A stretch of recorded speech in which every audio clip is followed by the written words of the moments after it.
it, and it's not exactly what you wanted to see them rolling into September at that point, right? When we were at that game. They didn't really have that grit, but what we saw was they have a team who could hit a lot of 3-run homers. They have a great ace, and we think we're going to come back strong. A couple more pieces, and I'm looking for the next World Championship about this time next year. As am I, Rick Heitzmann. As am I. They're not as far away as Dan Nathan wants us to think. So thank you, Rick, for assuaging some of my concerns here on the tape. I mean, Guy was going to be stewing all off season on that, just so you know. All right, well, here's the deal, right? So you've been with us on the tape. You've been a great supporter of Guy and myself, and obviously on the tape with Danny Moses. You had a heck of a week. That's why you kind of had to have you back in here. You obviously have this storied career as a venture capitalist here in New York City, but you also launched a SPAC, I think almost exactly a year ago, FirstMark Horizon, and then you made the announcement of your target last week. So we wanted to talk about that. We want to talk what you think about the SPAC landscape and what that means for venture right now. And you also had an amazing exit for an investment that FirstMark made. I think you led the first institutional round for Frame.io, and that sold for nearly $1.3 billion to Adobe last week. So let's talk about it. Let's get into the SPAC acquisition. What'd you do and why'd you do it? And what do you think about the landscape right now? So thanks, Dan. It was a great week last week. We've had a lot of great weeks at FirstMark, but that was a special day. So I appreciate acknowledging that. Leading it off, I think being able to go to FirstMark Horizon, FirstMark Acquisition Corp, we were one of the first VCs to be out there, one of the first VCs to be able to say, we're able to take you from first institutional check through the public markets. We kind of printed that trademarked full stack, full service VC, and that we're able to be with you and be your trusted partner all along that journey. So we started off like that a little over a year ago, and it was almost a year to the day that we announced our acquisition or merger with a great group of entrepreneurs in a huge market in a company called Starry. It's a new internet company that provides access to the internet for consumers and small businesses at a fraction of the cost of what you normally see from your beloved cable company. And I always say that because nobody has a beloved cable company and very few people love their internet service provider. But just like other industries are being recreated with new brands, and if you look at Warby Parker for glasses, you look at Allbirds for shoes, or On Running for running sneakers, this new 21st century customer is thinking about the world in a different way, and they want new brands with high value and a brand that they can associate with. And I think Starry is thinking about the internet in that way. Is that like a common thread? Obviously, you look at very early stage companies as FirstMark VC investments, but when you took this capital that you raised to go out and buy a much more mature company, are there common threads about disruption that kind of fit both of those ends of the barbell? There are. You were able to see as companies are getting ready for the public markets, they've gone from being an idea to having some competency around a technology barrier to entry to then operationalizing it. So oftentimes companies stumble at each step of that journey. Can they build the mousetrap, and can they sell the mousetrap or sell the magic? And what we look for maybe on the early stages is just a completely different and novel idea and a way to have a competitive advantage based around technology. What we look for in the later stages, and as you begin to enter the public markets, is not only have you built that better piece of magic that's very different from a technology side, but can you prove that go-to-market, and can you make that whole machine work so you're able to put $1 in one side of the machine and come out with something different? Obviously, a lot more that public market investors are excited for. Wait, so you're saying in the private market, you put $1 in, you get less than $1 back? Some of my competitors do that, and it seems to be working in certain environments. Sounds like Dan Nathan's betting with Danny Moses, but that's for something else. Rick, obviously, thanks for joining us. I started this podcast by talking about this Wolf of Wall Street movie, which was ridiculous. But the greatest Wall Street movie of all time was obviously Wall Street. And Gordon Gekko, who's probably full of shit, said something like this. He said, I look at 100 deals a day, I pick one, which is horseshit, but that's okay. You guys probably get 5, 6, 7 deals in front of you a day. You might pick 2 or 3 in a year. Can you speak to how you go through that? Because obviously something sticks out to you. Can you talk about the process? Yes. So that's almost the exact metrics that, individually we see 5 to 7 deals a day each. And we have a partnership of 5 partners. So you think about the hundreds of deals that we see a week, and we might do a dozen as a firm a year. So, that's a pretty thin filter that you have to get through. And obviously you have to catch our attention right off the bat. There's probably 3 things that we think about as we do that. One is, are you attacking a big market? You can never create a big company unless you're attacking a big market. We just talked about Starry and the internet. And obviously the internet is right behind food and water in terms of what people want in today's age. So that's a huge market. It's a global market, and it's a disruptive technology. The second is, do you have a competitive advantage? If you are able to do that, will other people follow you? So are you doing something different than the next best guy? In Starry's case, just continuing the analogy, they have a full stack of technology of chips, spectrum, routers, and they have been able to build that and have several patents to make sure that no one could fastly follow them. And the third piece would be, who's your management team? Is the management team playing the role that they were born to play? Have they done things in their life that have not only proven that they know something different about this market, but they've also proven that they're winners? So have they had success? Obviously, we like backing athletes. We like people who have shown the grit of persisting through adversity to success. And we also like people who have a very personal problem that they're trying to solve. And that obviously makes you more aware of the problem and increase your passion to do it. Well, you know what? Guy Adami checks all those boxes. Aging athlete, lots of personal problems. And I don't even know what the other one was, but you kind of nailed that, Rick.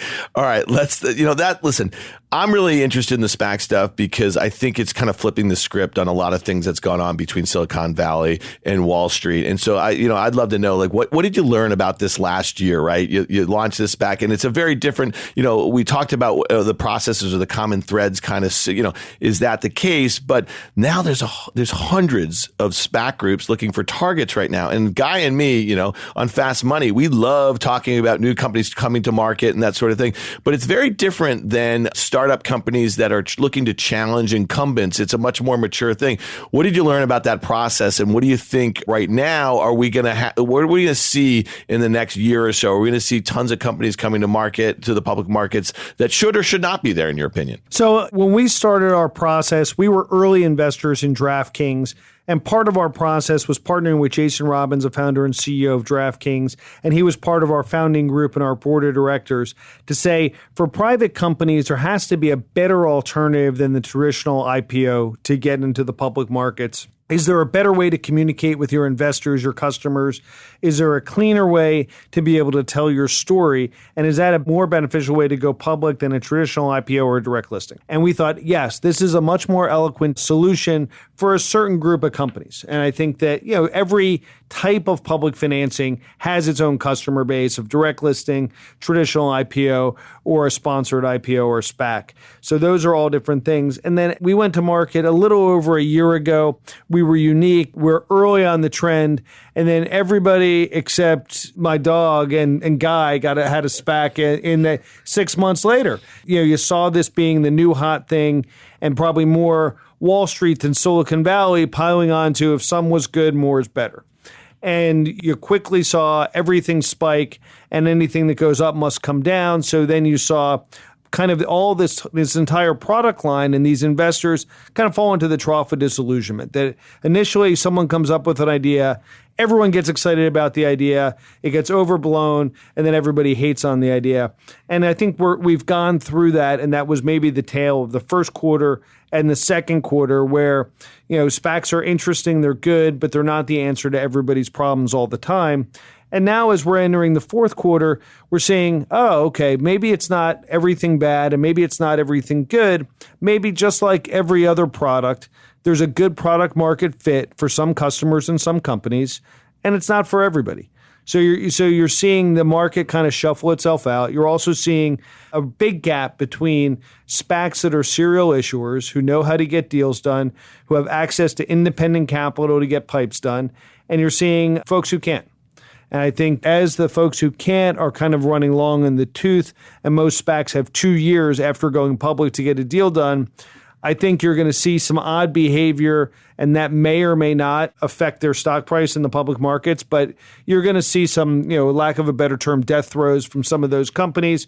But I think you're going to see the product line persist as it does fit a lot of different structures and a lot of different companies. Well, oddly enough, Rick, the joke's on you because your dog and I are actually in talks to develop a SPAC. It's going to be mid-level Italian food for the pet industry. We think it's extraordinarily disruptive, and we're actually going to drop it on you in a few weeks. So you're a bit ahead of us as usual. Listen, your successes are extraordinarily well documented. We talk about them all the time. We talk about them on Fast Money, and it's pretty amazing. There are obviously some companies that came across your bow, came across your desk that maybe you didn't see something that subsequently you said, you know what? I wish I had a redo on that. Can you speak to one or two of those, maybe ones that a lot of the folks may never have heard of that are out there now? Yeah, I mean, we have a thing called the anti-portfolio, where we were too smart for our own good, or we were just completely wrong in one way or another. Years ago, I was in a board meeting, and two investors who were sitting next to me in the board meeting said, hey, you should meet these guys. They have a really cool company, and some strategics want to invest in it. I said, all right, well, tell me more about the company. What have these guys done? He said, well, they haven't really done that much. They're thinking about dropping out of an engineering PhD. What did they do for work before that? Nothing really. How much revenue do they have? Nothing. Zero. Okay, well, what business are they in? Do they have no competition? Oh, they have tons of competition. And I said, well, I must be a sucker. I got to catch a plane. I'm not going to really talk about it. And by the way, what kind of name's Google anyway? It sounds stupid. There it is. So you often get caught up in some false frameworks or overthink things. So we've missed everything from Google along the way. We've missed a lot of like Revolut and the next generation neobanks that are coming to market, and they're challenging the incumbents as a digital first bank. We weren't sure how they were all differentiated. We weren't sure who was going to win. Now it's seeming increasingly clear that a lot of them are going to win, and you're going to see a lot of big financings there. We loved Warby Parker. We love their founders. We never invested, and that's now a multi-billion-dollar company that's exceedingly well run by Neil and Dave. So we've probably missed on more than we could even ever name. Yeah, so it's interesting over the last kind of year and a half, we know that there's been this kind of exodus from Silicon Valley and even just California. There's been a lot of movement to Austin, obviously Miami as it relates to crypto, that sort of thing. And New York has always had this really solid footing in the fintech space. And so you being headquartered here, I know you spend a lot of time, or pre-pandemic, you spent a lot of time all over the place, not obviously just in California. What do you think's going on right now? It seems like there's a universal sort of thought amongst at least the New York venture community that they are benefiting dramatically, right? From kind of the exodus, like I said, and a lot of people in crypto who went to Miami, they kind of all came, as soon as it got really hot in late spring, Definitely. They all kind of came up here. What are you guys seeing about your flows right now? I know that you're spending some time back in the office, you're traveling a little bit more. Do you think New York is going to be that massive beneficiary? New York's been a huge beneficiary. People leaving California, people leaving the West Coast, coming to New York. Obviously, Miami's hot, and they don't really have a evolved ecosystem. But as folks are thinking about, hey, where can I come that has a critical mass of people? Is there a culture around startups? If my startup doesn't work out, are there people in the industry I'm in? I mean, that could be marketing or fintech or anything else. And even are there big companies that are part of that ecosystem? Google just spent another $2 billion to buy another property in Lower Manhattan. Snapchat has over 600 engineers here. So the big FANGs are building their second headquarters here. And that helps the startup community. Historical fintech companies are huge here. And as you hit on, this is the crypto capital of the world. I know people are trading it and trying to avoid taxes in Florida, but whether their kids want to go to school or they can't stand the bugs or the humidity, everyone continues to move north. Well, Rick, you talked about what you're looking for in terms of qualities for investments. And my sense is the similar qualities when you're looking for people to work at FirstMark. But talk to me about the hiring process, because I'm certain there are a lot of people saying, wow, how could I work at a place like FirstMark? What are they looking for? No, that's a great question. I get that a lot every day. Also, we probably aren't as clear as we should be. In general, what we look for are people who have both qualitative and quantitative backgrounds. So can you think about a framework? Do you have financial or strategic skills, oftentimes honed at an investment bank or consulting firm? But in addition to that, Do you understand the startup ecosystem? Have you worked at a startup? Have you started your own company? And therefore, do you have founder empathy? Do you understand that there's more to a startup than being able to do a PowerPoint that's a 2x2 matrix or the right box? And do you understand how hard it is to get the right customer? So as you interact with founders every day, you're bringing that empathy to work and you're able to help them in their journey because you've been on that journey yourself. All right, let's bring it back to like a fast money question that if you were on with us, we might ask you. Go ahead, let's go. Well, let's say Frame.io. Okay, so this company just sold to Adobe, which is a massive, obviously, SaaS company here for $1.3 billion. I have to assume, and this goes back to kind of some of your commentary about SPACs, that they were a SPAC candidate, but they chose to go with a big strategic buyer here. How do you think about that sort of thing? I'm sure you're seeing all different portfolio companies of yours have to evaluate all these different things. Why do you think that deal made sense for them to go with a strategic? And are we about to see big strategics like Adobe start to gobble up a lot of things? Interest rates are still relatively low. They've come up. There's a lot of cash around in the system. These companies have benefited a great deal. They've been buying back their cash. They got great balance sheets. Is this going to be an interesting period for M&A? I think the world's changed a little bit from maybe even 5 years ago. And there's so many different alternatives to finding liquidity if you're either a founder or an early stage investor. Obviously, you have the classic IPO, you have direct listings, you now have sponsored IPOs or SPACs, you've always had M&A, but because of the capital in the system, you're seeing a lot more secondary opportunities. So that's another lever for you to get liquid, especially if you're a founder. So often founders are not in a rush to get liquid because they've been able to take some chips off the table along the way. But as you get closer to that point, you're growing your business, you have a critical mass of people and revenue, and obviously a market-leading product, you're approached by people who makes a lot of sense. So Frame.io is a collaboration platform around video. And if you think about Adobe, which owns things like Photoshop, what's the next generation of creative and artistic tools? The next generation's around video. It's less one-to-one like most software is. It's going to be much more collaboration. And that could be around video or audio, as we see even here today. So that's where the world's going. And obviously, there's a tremendous strategic fit. It was one of the highest multiples paid for a software company in New York's history. And I think that shows what a good strategic fit it is. But also from the standpoint of the founder and the CEO, you want to see that vision realized.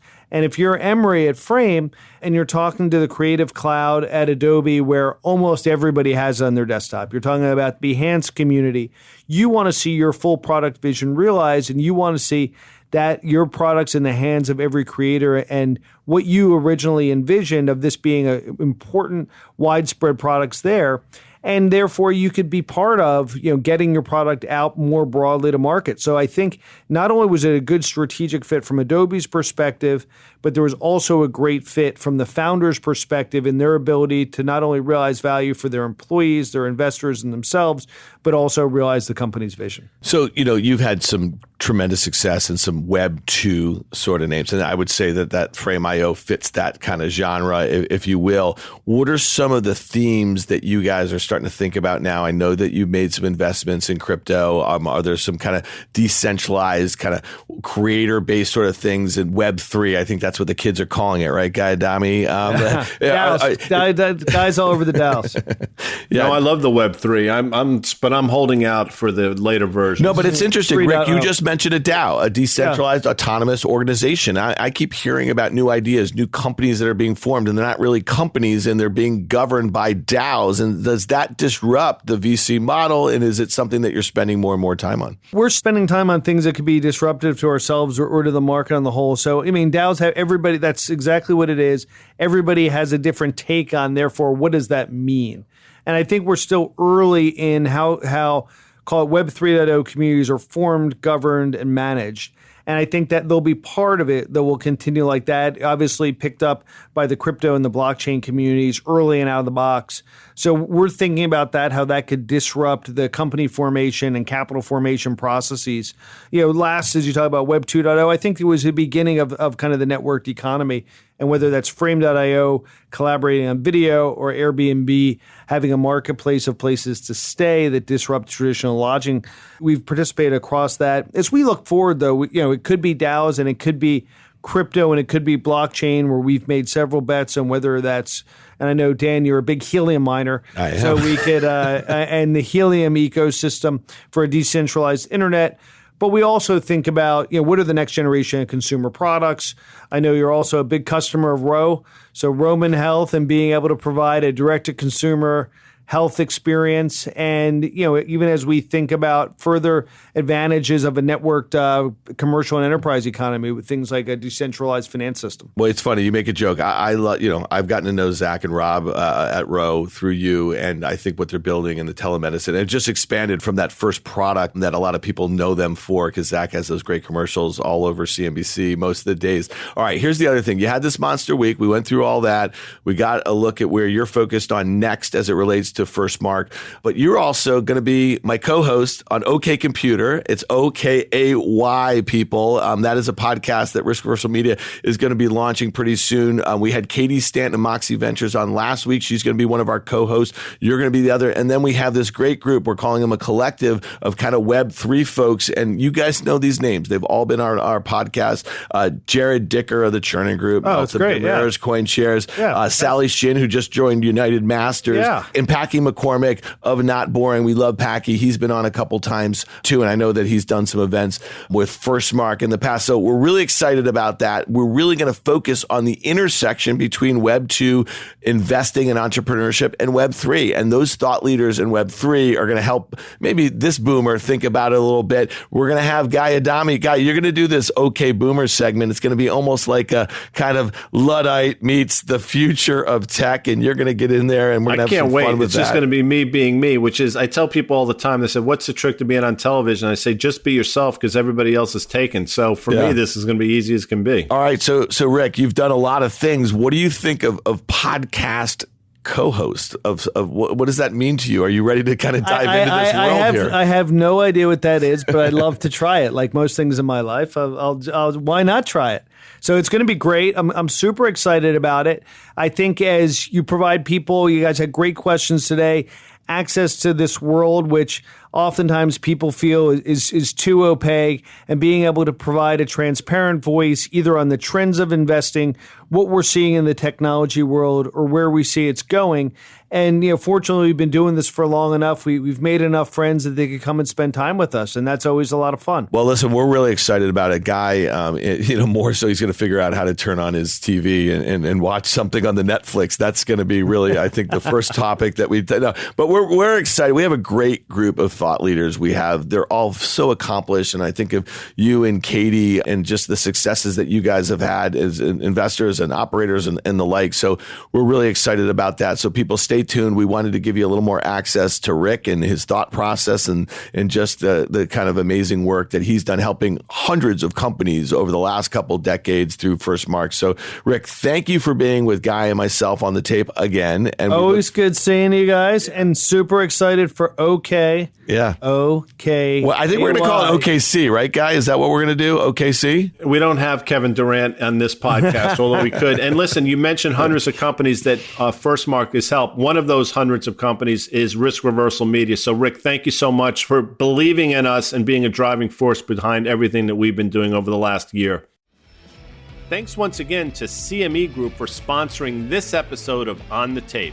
If you liked what you heard, make sure you hit follow and leave us a review. It helps people find our show, and we love hearing from you. And we also want to hear from you via email at onthetape@riskreversal.com any time of the day. Follow and connect with us on Twitter at OnTheTapePod, and we'll see you next time. On the Tape is a Risk Reversal media production. This podcast is for informational purposes only. All opinions expressed by me, Dan Nathan, Guy Adami, Danny Moses, and any other participants are solely our opinions and should not be relied upon for specific investment decisions.